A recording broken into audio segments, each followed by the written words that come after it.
Hello and welcome to episode 133 of the world's first Paul Weller fan podcast. I'm Dan Jennings, and 10 years ago I gave up my live stream and career as a radio presenter with one big regret: never getting to interview my hero, the legendary singer, songwriter and musician, Paul Weller. This podcast exists purely to solve that issue. Welcome to Desperately Seeking Paul. On this episode, I am joined by another uber talent, Franco-Algerian singer, songwriter and guitarist Souad Massi. Souad began her career fronting the political rock band Atakor in the late 90s, earning her a reputation as a troublemaker in an Algeria torn apart by civil war. After fleeing to Paris following a series of death threats, she earned her first recording contract and has never looked back. A career spanning more than 20 years now, driven by this unfailing determination to speak out for what she values most, freedom and justice. Her songs are steeped in love, altruism and bravery. And our Weller connection comes in the 2000s. With Paul telling Uncut magazine in July 2008, I've recently developed a bit of a thing about tango. I love that music. It's really emotional, passionate music. And he talks about being influenced by an Algerian singer called Souad Massi, who's been a huge inspiration recently. As you'll hear on the podcast, this led to the two of them creating music together at Black Barn Studio, Paul Weller HQ, resulting in a beautiful song called Let Me Be in Peace, which featured as the last track on Souad's album Liberty in 2010. We'll also hear about her new album, Sequana, released last year, drawing on folk, country, rock, calypso, the sounds of the Middle East and the Algerian desert. It's an absolute corker. The Times gave it 5 stars. Songlines said she has surpassed herself with Sequana, which from first to last sounds like a career landmark. This is going to be really special. Let's get into it. Souad Massi, thanks for joining me. Thank you. I'm happy. It's lovely to see you. And I tell you what, I've been digging so much of your music, which is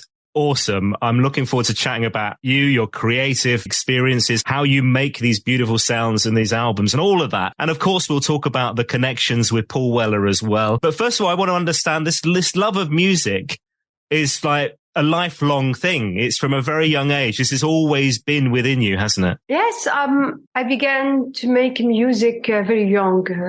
I began to take lessons of guitar, classical guitar. I began to compose music with my brother at home. And I joined flamenco band and after a rock band. So we can say I began since I was 17 years old. And is your brother still making music, or did he go in a different direction? Yes. I have 2 brothers who are musicians. Hassan play piano and another brother, Samir, who play percussion. So this was a noisy household. Yeah. We had a chance because we have very nice parents who love music and who encourage us to play music at home. Now, growing up in North Africa, I'm assuming that culturally, music is really important in your part of the world. Yes, I grew up in Algiers. My family play music, Shabi music, rock and Spanish music. So a lot of influences from I was young. I think Paul Weller would appreciate this bit because you mentioned the rock band. This is quite political, the rock band. Obviously, everything's going on, and we'll talk about everything that was kind of going on at the time back home. But Atakor, yeah. I understood. I read somewhere that you had loved punk. You'd loved The Clash and even like early U2, a big U2 fan and that. The rock I liked, it's coming from England and from America. You know, I was listening to Aerosmith, to Led Zeppelin, to The Jam. I was really surprised when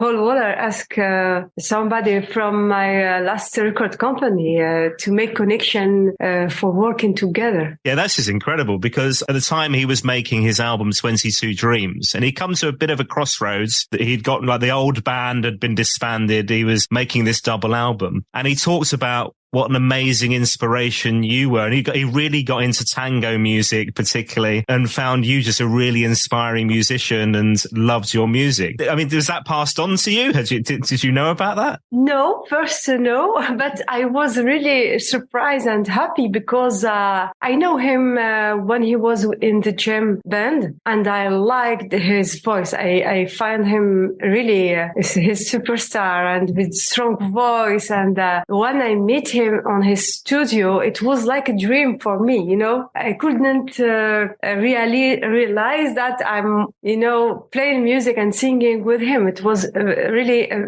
big gift for me. Now, we'll get into the story of you making music with Paul in a bit, because he doesn't let you off. It's a pretty late night, but we'll talk about the session and you making music with Paul in a little bit. In terms of the clash and the jam and all those sounds and this love of rock music, I mean, that does seem a million miles away from the music that you've created as a solo artist. But that rock band at the time, you were really pushing the political agenda. It was an angry band, and rightly so, right? So when I played with Atakor, there are a lot of people conscious politically. I learned a lot of things with them because I was very young from them. The situation was very hard in Algeria. It was in civil war, and we tried to speak and to make songs who can express our feeling on this time.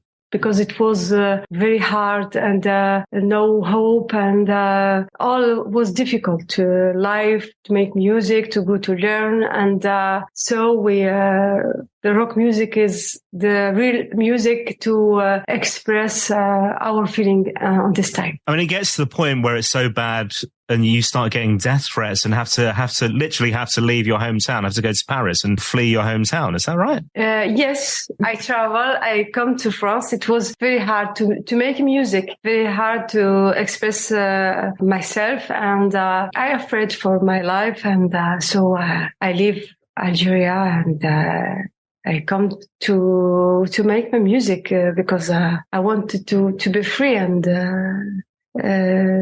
to be, how can I say, libre, to be free. Yeah. And you were leaving your family back home, presumably, were you? Yeah. I had no choice. Wow. And quickly you get into creating your own music and a recording contract, a deal, that debut album. And I mean, it goes really big really quickly, doesn't it? A huge success, particularly in France, The Storyteller, that first debut album. So much so that they make you a knight, don't they? Aren't you a knight in France? Is that right? So it was quickly. I had chance, but I worked a lot of. So it's a big privilege for me to have these honors from France, who is the capital of culture. It's a Knight of the Order of Arts and Letters is what they call it. And we soon go global as well. So you're having success in the US, all around Europe. And one of the connections I wanted to ask about was Damon Albarn, Africa Express, because Damon had worked with Paul Weller on that project where they did a gig with the Syrian musicians and guests with, there's a chap who's been on the podcast called Sekou Keita. He's a kora master. He's a lovely chap. You got invited to join Damon on the Africa Express project. Yes, I met him. I don't remember the year. The same thing like Paul Weller. Very happy and a big chance to meet him. He loved African music, and it's a good thing what he do to make meeting between African and English musicians. So very nice experience for me and for my musicians. And it was a big collection of musicians that he got together, wasn't it? These were big bands. So you were workshopping an awful lot, I gather. Yes, I was there with, I think Rashida was there in the same time like me. Yeah, it was very free and a big workshop between all the musicians. It's interesting, isn't it? Because I know Damon's music from Blur, and I'm guessing Blur would be a big thing for you as well. And then we have Gorillaz. But he's always been somebody who likes to push the envelope and try new things, and particularly embrace different sounds, different cultures in his music as well. And I sense that from you. It's very hard to pigeonhole you into a box, you know, and in these days when we live in a world of streaming platforms, Spotify and Amazon, we get playlists delivered to us on a theme of music, you know, jazz or country or pop. But you seem to straddle all of those things. There's just a love of all kinds of music. Some of your stuff will touch classical or a bit of jazz or country. We've got banjo on the new album, for instance. So it's very hard to put you in a box, isn't it? Which is a good thing, I think, but you love all of it. I don't want people put myself on the box. The music is free. For me, the music is a universal language. I love all music. I love folk, jazz, African, rock music. And I don't want to be sad to play only one music. I want to be free and and to try to make connection for all those music. Try to build the bridge from culture to another culture. And the only way for me is music to do that. And for so many of us, it will be through the sounds of your music, the melodies,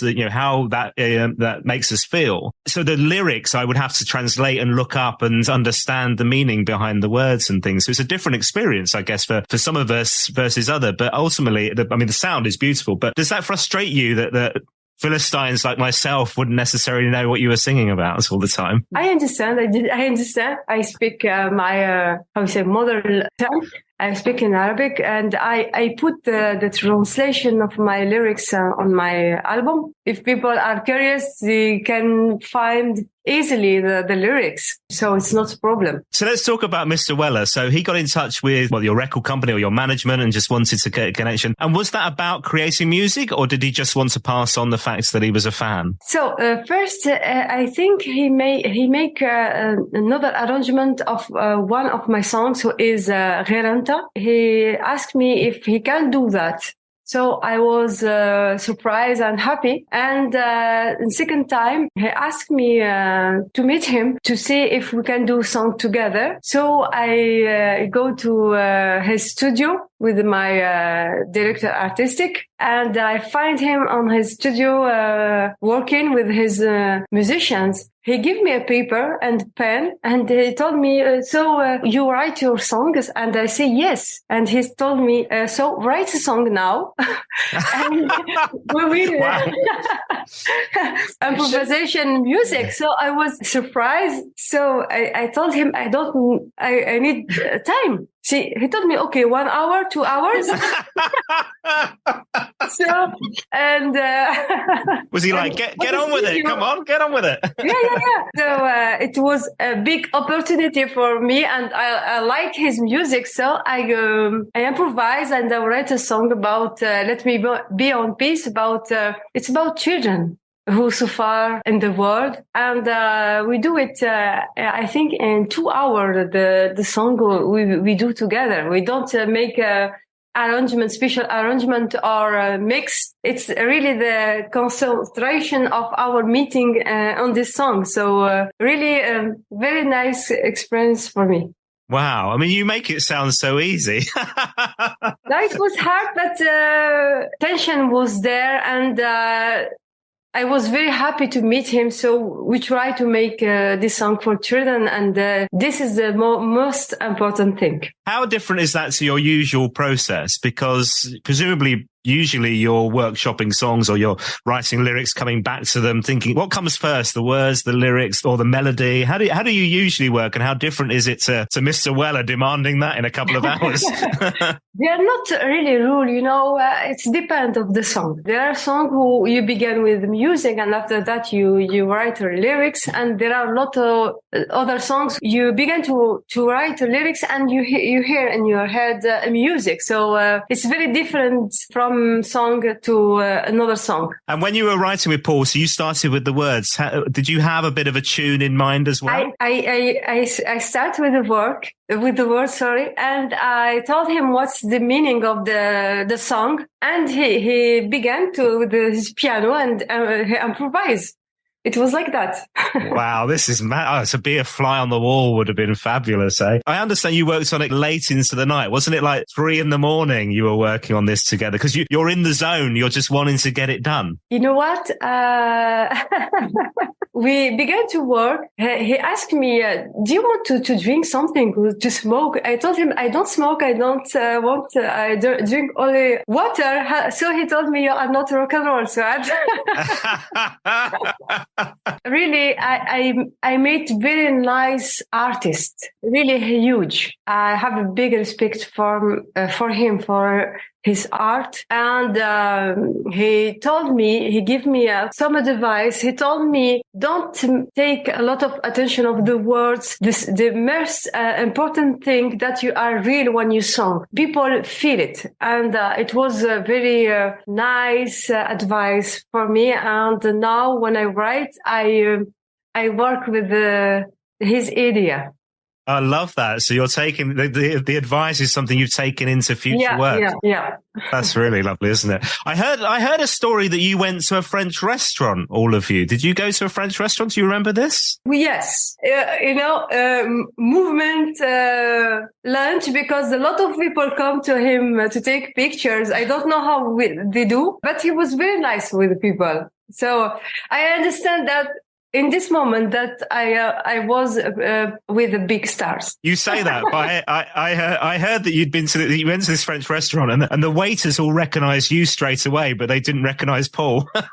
And this would have been around 2008, so just before Paul released 22 Dreams, and he was interviewed at the time, Uncut magazine. I mentioned it earlier, and saying what an inspiration you and your music was to him. This love of tango that he had at the time, really emotional, really passionate. So as well as making music together, did you talk about the types of music, your inspirations, the music? What kind of connection did you have outside of creating that song together? When I spoke with him, I understand that he knows me and he knows about my work and my music. And when we spoke on telephone, mobile, we spoke about the new arrangement he did for Rerenta. And he told me, I hope we will find time together to work together to make a song. And you know what? It was for me, I didn't believe myself when I hear it, and I would like really to make another song with him. It was really a very nice experience. So the song that was like a version of yours, or you used yours, was it a song of his called One Bright Star on the album 22 Dreams, I think. It is very tango-like. You can, yeah. If I had any dance skills whatsoever, that would be the one, but it's sadly not. Now look, let's talk about your latest album, released last year, and off the back of a period for musicians that has been horrendous in terms of COVID and the pandemic and not being able to tour, not being able to get out and tour your music. And so this album presumably was created during that time of uncertainty and lockdown and this terrible time across the whole world. But off the back of it, we get this beautiful album. Was it a reaction to just not being able to get out into the world and not being able to tour and see places that you usually do and see your fans and stuff? The period of COVID was very important for me because I had time to have a reflection, to try to find the answer to a lot of questions. So we was like a prisoner. So I had time to write and to a lot of reflection about the sense of our life. And I write about human connection because it's important. A lot of people live alone and are sad. I speak about bad feeling of young people who are lost, who don't know COVID. They live in very far from reality. They don't know how to have a real connection about them. So I write about that. You're right. I mean, I've got two young children, an 8-year-old and a 6-year-old this Sunday, actually. So must remember that. Let me make a note. It's his party today, so we'll be all right. Super. But I fear for them. I mean, honestly, the amount, even just technology now is so different from, when we were young. They're constantly connected to devices, often not experiencing the real world. It's such a challenge being a parent, but let alone what they're coming into, everything going on globally. Goodness me. I mean, who'd want to be young these days, right? I'm not against of technology because we need to work with technology, but we have to keep attention to our children because they are lost in their feeling, because that technology can make us very far from reality. The other thing about the album is musically it takes you off almost like a world tour in a way of different styles from different countries. Was that the intention as well? It's like actually you're global trotting, but through your music in your home studio, presumably. I think, we say how many times we say 3 years now. I missed traveling. I love all this music. I meet, musicians from Portugal, from Brazil, from Africa, from America, because I love country music. And it's a wonderful thing to try to make a mixture of all those music, and I'm at ease with all those music, so it's a part of me. Let's talk about some of the standouts of the album. We have to talk about Hurts, because that will be one that surprises people in terms of the version of, obviously, the Nine Inch Nails song, but so well known as the Johnny Cash version. I would guess that you were scribbling down the lyrics and translating them into Arabic to do your version. But what made you want to record that song and create a version of that song for your own work? I was very touched by the version of Johnny Cash. I see his video clip. I feel that he gave to this song another soul, and that touched me a lot and I like the lyrics, and it's very deep, and so I do it in Arabic. Because I would imagine the lover of rock music, when I first heard you'd done that song, was like, oh, she loves the Nine Inch Nails, and she's yeah. I was listening to them, but I like the version of Johnny Cash. It was I discovered this version. It was I think I heard it when I discovered it 6 times, it was a big discovering for me. It's interesting, isn't it? Because it shows that power of just a great song, whereby, I mean, the Johnny Cash one, but hairs on the back of your neck when you're listening to that song. But you've captured that as well. And like I say, it's a completely different language, but at the same time, when I listen, you're like, oh, it gives you the same feeling. Chill. Yeah, which is remarkable. I'd like to talk about Mirage as well. Honestly, just beautiful. It's a Saharan trance about exile. My wounds will never heal being some of the lyrics. It's just beautiful. And another duet with a guy called Piers Faccini. I know Piers Faccini, I like his voice and his work. And the producer of the album is Justin Adams. I think you know him. I make him listen to my first music about Mirage. He talked to Piers Faccini. He told me, I think it would be nice if you do it together. He gave with his voice another dimension to my music.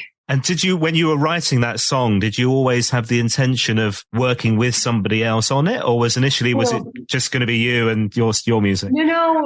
First, I was in my period of composition, and I thought about to make music, blues rock. So it's come naturally, I think, the last moment to go to the studio. I think the night of, night before. Yeah.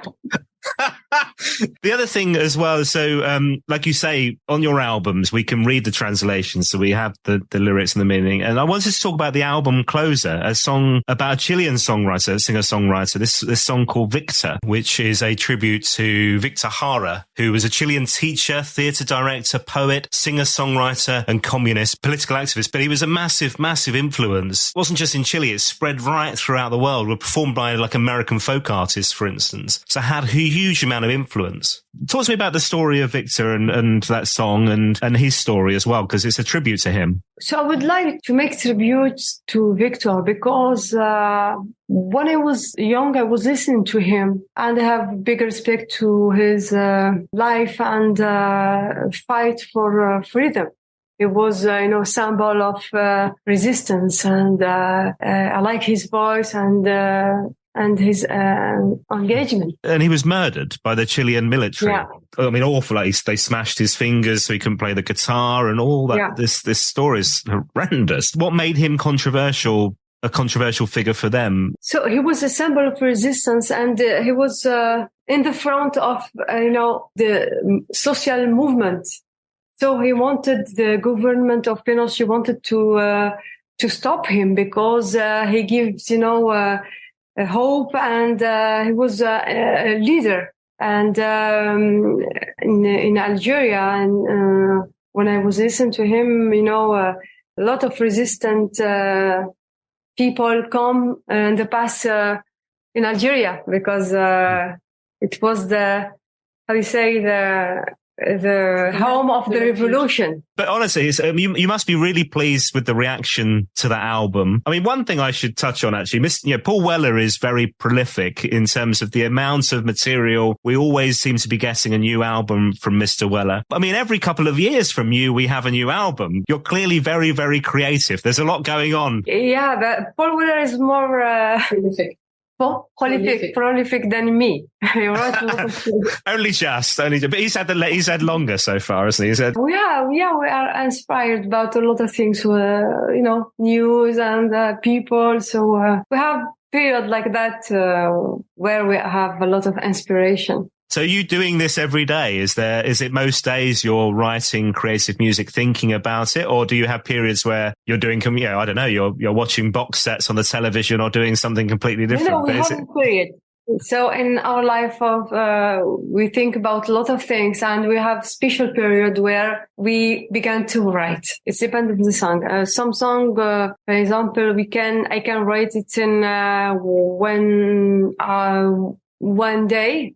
And another song can take 3 months, for example. And once your album's out into the world, so the latest album was released last October. This fabulous album, your 10th, called Sequana. So many incredible reviews from critics. The Times giving it 5 stars, saying that you've rarely sounded so lyrical. Your voice, pure and unaffected, speaks to the soul. A woman of her time who sings like never before about the causes close to her heart. So many people saying that this is a career highlight, a career best as well. And whilst we need more dates in the UK, lots of tour dates for this album around France and stuff and around Europe. So you must be really looking forward to getting back out on the road again. What I'm going to do now, I'm on tour. We play in WOMAD in July. In July, you will have sun this time, I hope. There's no guarantee, I'm afraid. No guarantee, so. This has been so fabulous to spend time with you. Thank you so much. I do have 2 final questions for you before we go, okay? You're allowed 1 Paul Weller song for the rest of your life. It can be the Jam, the Style Council, or solo. What would you pick? You know what? I like his voice. All his songs are wonderful. I can't choose. When he speaks, he has, he doesn't need to sing. When he speaks, his voice is wonderful. So I like all his songs. The purpose of this podcast is to meet lovely people like you and hear your experiences of working with Paul and collaborating with Paul and your amazing career, and to talk about your music. But it's also for me to get the interview with Paul Weller that I never managed during my radio career. If it happens, what should I talk to him about? What should I ask him? Do you think there's a topic that he'd appreciate as a fellow musician? I want to challenge Paul Weller, I want to give him a paper and a pen now. And give him 1 hour to write a song. So, Paul, therefore, are you okay for that challenge? And will it be as good as Let Me Be in Peace? That's the thing, right? Yeah. I will wait the answer. Okay, that's brilliant. I love that. One thing I should have asked you, actually, on the album, the song is called Let Me Be in Peace, and then in brackets it says 1 take version. Did you just do it in one go and nail it? Yeah, we do it like that. It was, very an experience who marked me for all my life. Have you ever made anything that quick before or since? No, it was the first time. First I thought that it was a joke. So, yeah, fair enough. But you know what? I was, very, for me, it's huge to meet him. So, okay, I take my pen, and it was like, that's what I want to do. So the magic moment was born from the studio. So it was really a very, very nice experience. And was it always intended that it would be your song? Do you know what I mean? In terms of it would be on your album rather than on his? Did you have a bit of a tug of war of who was going to have the song in terms of where would it go? You know what? I didn't decide nothing. I was really happy to meet him, to sing with him.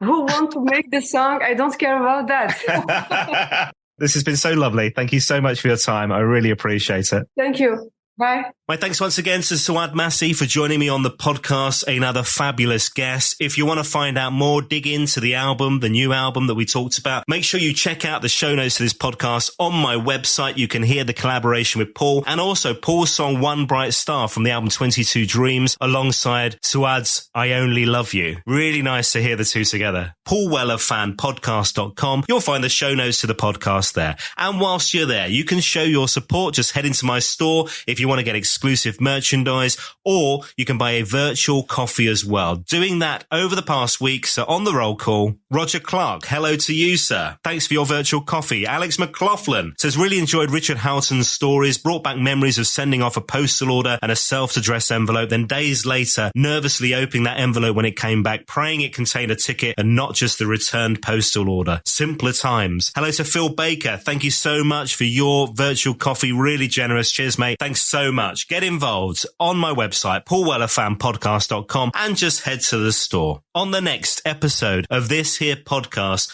you're going to love this one. My very special guest, Haircut 100, Nick Haywood, is on the podcast, sharing stories of his love of the jam and lots of connections with Mr. Weller as well. Make sure you subscribe, you follow wherever you get your podcasts, on Apple, Spotify, Google and more. You'll also find me on social media as well. Get in touch on Twitter @WellerFanPod or on Instagram and Facebook. Just search for Paul Weller Fan Podcast. Get in touch. Be lovely to hear from you. Thanks for listening. I'll see you next time.